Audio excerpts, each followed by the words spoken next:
రాణి గారు నాన్నగారిది అందమైన చిత్రపటం చేయించారు. నువ్వే దానికి తిలకం దిద్దాలని అనుకుంటున్నారు. తిలకం పెడతావు కదా?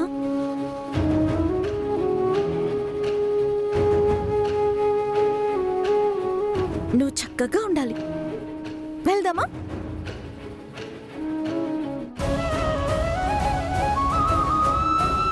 నేను నీకు మాటిస్తున్నాను చరణ్ పన్న, నువ్వు వదిలేసి వెళ్ళిన అన్ని పనుల్ని నేను పూర్తి చేస్తాను. ఎవరు ఊహించారో సంతోషంగా కొనియాడాల్సిన ఆయన ఇలా ఊరేగింపుతో వెళ్ళిపోయారు. రాజసింహాసనంపై కూర్చుని ఈయన రాజ్యాన్నే పరిపాలించాల్సిందే. ఆ రాజసింహాసనం అలాగే ఖాళీగా ఉంది. లేదు మోహిని, అది అలాగే ఉండదు. శరణ్ బన్నా మనతో లేకపోవచ్చు, కానీ తన వారసుడు ఇప్పుడు కూడా ఈ రాజమందిరంలో ఉన్నాడు. సరిగాని ఆయన ఎవరు? అదుగో వీర్గఢ్కి కాబోయే మహారాజు అవిక్ శరణ్ సింగ్ రజావత్.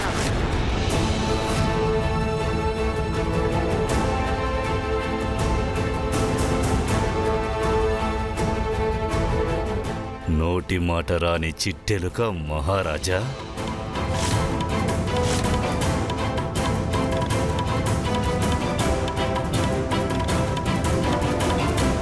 రా అవిక్ బన్నా, ఇప్పుడు నువ్వు మీ నాన్నగారి నుదుటి మీద తిలకం దిద్దాలి. ఆయన ఆశీర్వాదాన్ని పొందు. నువ్వు మీ నాన్నగారిలా వీర్గఢ్కి రాజువయ్యి ఈ సింహాసనాన్ని అధిష్ఠించాలి.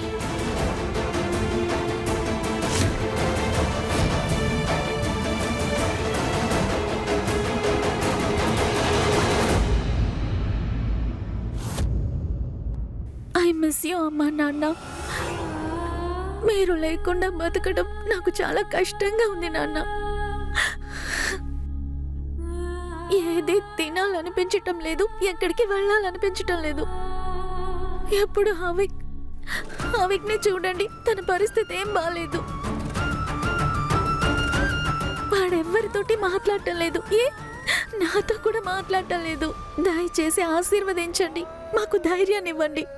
అప్పుడే నేను అవిక్ని మునుపట్ల మార్చగలుగుతాను.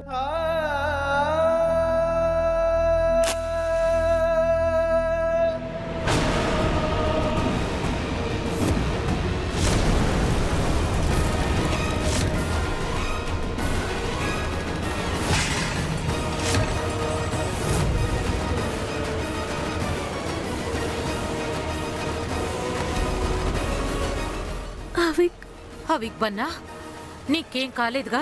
తను చిన్న పిల్లాడు కదా, తండ్రిని ఫోటోలో చూడగానే భయపడిపోయాడు. 15 రోజులైనా ఒక్క మాట కూడా మాట్లాడలేదు చూడండి. తను వీర్గఢ్ సింహాసనంపై కూర్చుని అన్నీ చూసుకుంటాడా?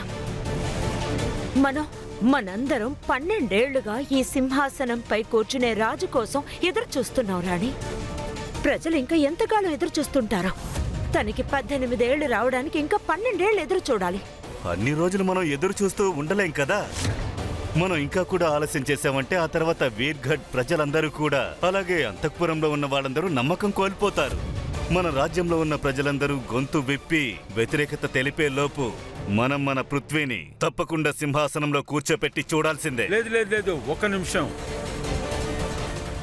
మీరు అసలు ఏం మాట్లాడుతున్నారు? అన్నిటినీ మీరు ఆటలాటగా తీసుకోకూడదు. గద్దె బాధ్యత తీసుకోవడం అనేది పెద్ద బాధ్యత. ఇప్పుడు నేను ఆ బాధ్యత తీసుకునే మనస్థితిలో లేను. ఎందుకన్నయ్యా? మీరు కాకపోతే ఇంకెవరు? మీరు ఈ ఇంటికి పెద్ద కొడుకు. ఈ అధికారం తీసుకోవడానికి మీకు హక్కుంది. చరణ్ అన్నయ్య మనల్ని వదిలి 1 సంవత్సరం కూడా కాలేదు, కానీ మీరందరూ ఆ రాజస్థానం గురించి ఆలోచిస్తున్నారు. నీకు దిగులేదు, కానీ మేము వంశపారంపర్యాన్ని చూడాలి కదా.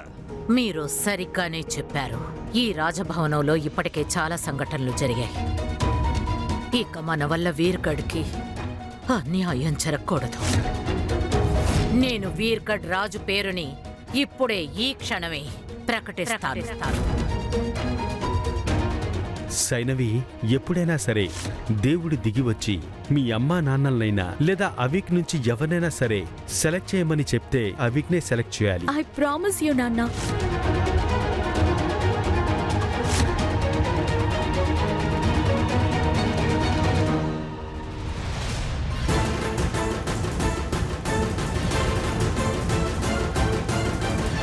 వీర్గఢ్కి తదుపరి రాజు నాన్న కాబోయేది. తర్వాత రాకుమారుడు అవిక్కే.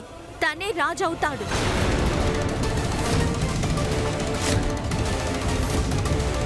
ఇది మా నాన్నగారి కోరిక.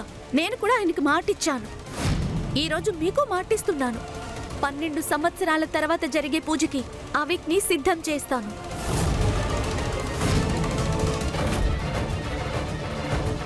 ఆహాహా, పెద్ద పెద్ద డాక్టర్స్ చేయలేనిది తను చేసి చూపిస్తుందా? అవును, మేం మాట్లాడుకుంటుంటే మధ్యలో దొరుకుతున్నావే నువ్వెవరు? ఈ రాజభవనానికి అంత అశుభ సమయం రాలేదు. మహారాణి నీ మాట వినాల్సిన అవసరం లేదు. అవునా మహారాణి? శైనవి సరిగ్గానే చెప్పింది. ఈ విషయం నీది శైనవిది కాదు మోహిని. ఇది శరణ్ బన్నాకే సంబంధించింది. ఇది తన కోరిక. తను కోరుకున్నది ఇదే అయితే తన వారసుడు అంటే అవిక్ వీర్గఢ్కి రాజవ్వాలని. అంటే మనం తనకొక అవకాశం ఇవ్వాలి. ఒక్కరోజు.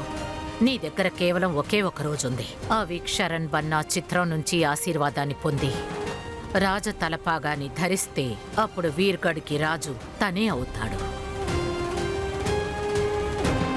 ఇది నేను నీకిస్తున్న మాట.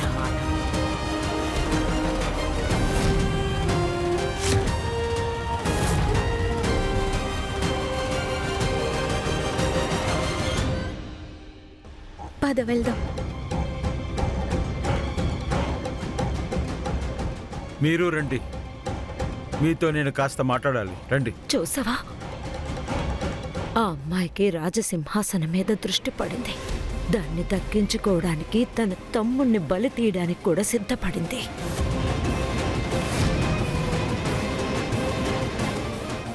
నిజంగానే సైనవి ఇలాంటి వ్యక్త? ఈ రాజకిరీటం మన సొంతం అవ్వాలని అనుకుంటే అవి జీవితాంతం మోగోడిగానే ఉండిపోవాలి. 15 రోజులుగా ఏ అబ్బాయి అయితే మాట్లాడలేకపోయాడో వాడు ఒకే రోజులో రాగాలు ఆలపిస్తాడా ఏంటి? నాకిప్పుడు అవి గురించి ఎలాంటి దిగులు లేదు. ఆ శైనవి గురించే నా దిగులంతా.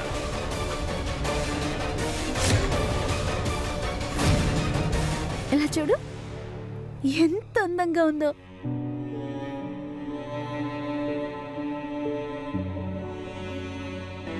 ఇలా చూడు, ఇక్కడ మనం ఒక బోర్డ్ని డ్రా చేద్దాం, ఓకేనా?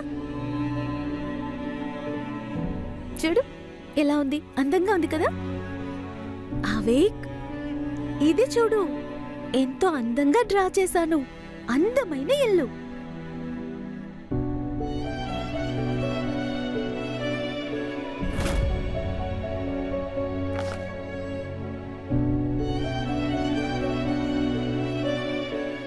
Well done awake. వాడు మౌనంగానే ఉంటే 2 విధాలుగా లాభాలున్నాయి. ఒకవేళ తను నోరు తెరవకపోతే అప్పుడు రాజు అవ్వలేడు కదా. ఇంకొక విషయం, తను శైనవితోనో మిగతా వాళ్లతోనో జరిగిందేది చెప్పలేడు.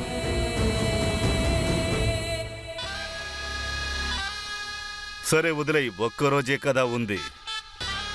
ఇలా చిటిక వేసేలోపు ఒక్కరోజు అయిపోతుంది. ఆ తర్వాత సూర్యోదయం వస్తుంది. అది ఖచ్చితంగా కొత్త రాజుతోనే వస్తుంది. అది సరే, కానీ ఈ రాత్రి సుదీర్ఘ రాత్రిగా ఉండబోయేది లేదు. భయంగా ఉంది. ఒకవేళ శైనవి వాడిని నయం చేసేస్తే